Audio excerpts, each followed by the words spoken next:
নমস্কার বন্ধুরা, আজকে আবার একটা নতুন ভিডিও নিয়ে তোমাদের কাছে চলে এসেছি। আজকে আমি একটা নতুন রেসিপি করব। তো এটা খুবই খেতে ভালো হয় আর কি।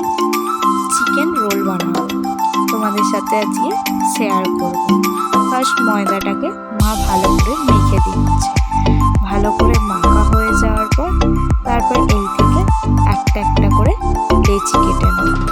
দেখো, এইভাবে তোমরা লেচিগুলো কেটে নেবে। আর কি বলো তো, একটু রোলের মোটা মোটা করে করলে খেতে বেশ ভালো হয়। জিনিসটা দোকানের মতো খেতে হয়। সব কটা লেচি এইভাবে মা কেটে দিই, তারপর রোলগুলো আমরা বেলে নেব। এবার একটা রোল নিয়ে একটা রুটি নিয়ে নিচ্ছি রোল বানানোর জন্য। ফার্স্টে বেলে নিচ্ছে একটা, আমার মাই বেলে দিচ্ছে। এবার আমি রোলটা তৈরি করব।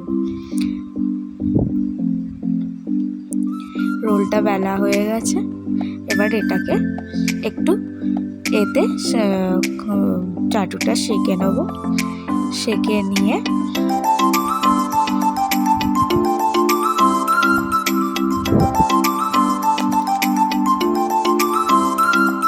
তারপরে সাদা তেলটা দিয়ে দিলাম। এবার ডিমটা দিয়ে দেবো। আগে তার থেকে 4-5টা ডিম ফেটিয়ে রেখেছি। যতগুলো রোল হবে সেরকম বুঝে একটু একটু করে দিয়ে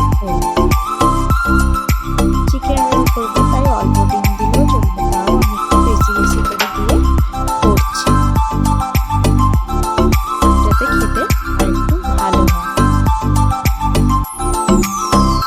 এবার এরকম করে একটা একটা করে সব রোলগুলো, যতগুলো রোল হয়েছে, ভেজে নেব। তোমাদের সাথে আমি এখানে একটাই রোল শেয়ার করব। আমার সব কটা রোল এইভাবে তৈরি করে নিয়েছি।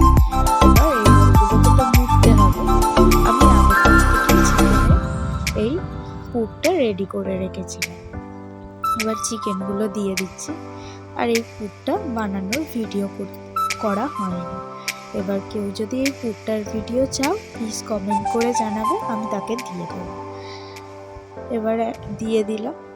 দিয়ে দেওয়ার পর এর মধ্যে কাঁচা পেঁয়াজ, টমেটো সস, আর কেউ যদি এর মধ্যে শসা কুচি দিতে চাও, শসা কুচি দিতে পারো। আমি শসা কুচি দিই, শুধু পেঁয়াজ দিয়েই করেছি।